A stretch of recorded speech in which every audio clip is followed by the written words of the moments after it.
So I've kind of looked ahead at this chapter 4 stuff that's on Schoology, and from what I can tell, I was not sure if the next thing you guys would be doing would be applications or graphing, and it looks like what you're doing is a combination of both, and they do kind of go together. So the whole idea is that with calculus, you can apply it to a lot of real-world situations, specifically finding critical values of functions because that has meaning in the real world. Like, what is the maximum profit that can be generated by selling a certain product? Or how can we minimize the cost of production of a product? Or, what's the biggest house I can build on the top of this cliff and have it not, collapse in a landslide when it rains? So those are actually all real world situations that can be described with math and using calculus to find minimums and maximums. So that's kind of where we're going with all this. Problem number 1 on the worksheet asks you to find the absolute maximum and minimum values of a function on a given interval. So the absolute maximums and minimums will happen in only several of places. They can happen at the endpoints, so at the ends of the interval, or they can happen at any critical values of the function. So for that, we're looking for maximums where the derivative is equal to 0, places where the derivative is undefined. So those are the other critical values where a maximum and minimum might occur. So I took the derivative of my function, and I got -6 over x minus 4 squared. I did the whole low d high minus high d low thing. And there is no place that is equal to 0.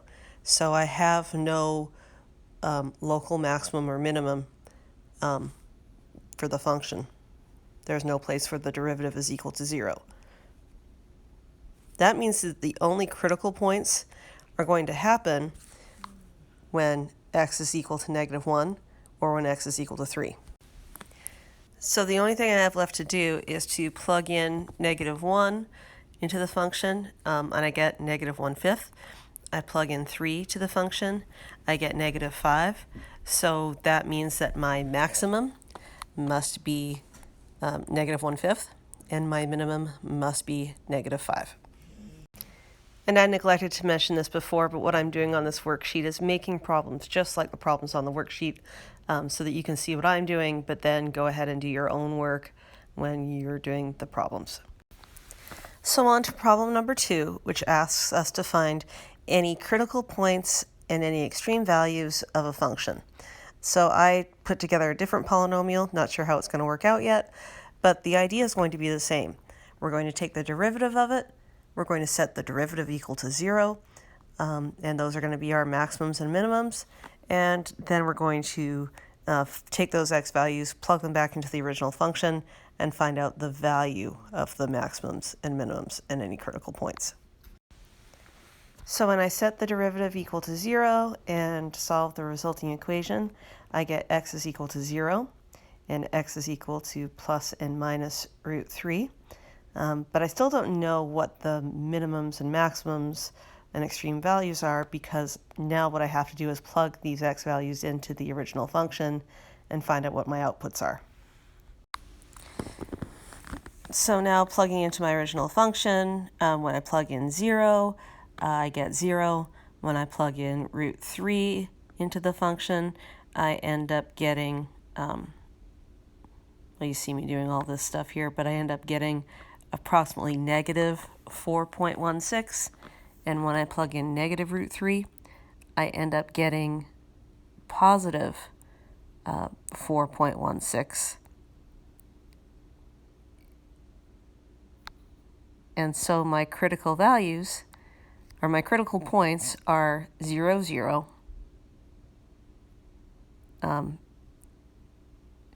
root 3, and this negative 12 root 3 over 5 is my minimum, and negative root 3 at 12 root 3 over 5 ends up being my maximum.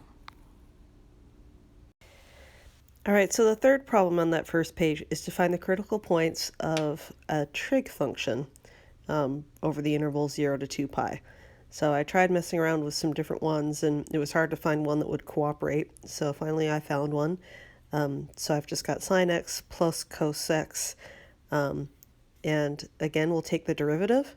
We'll set the derivative equal to 0, and we'll find those critical points. So the derivative in this case is pretty easy. The derivative of sine x is just cosine of x. And the derivative of cosine x is negative sine x. So when I set the derivative equal to 0, I can add the sine to the other side. So cosine is equal to sine. The two places where that happens on the unit circle are in the first quadrant and in the third quadrant. In the first quadrant where they're both positive at pi over 4. In the third quadrant where they're both negative at 5 pi over 4. And so that gives me the x values of the critical points.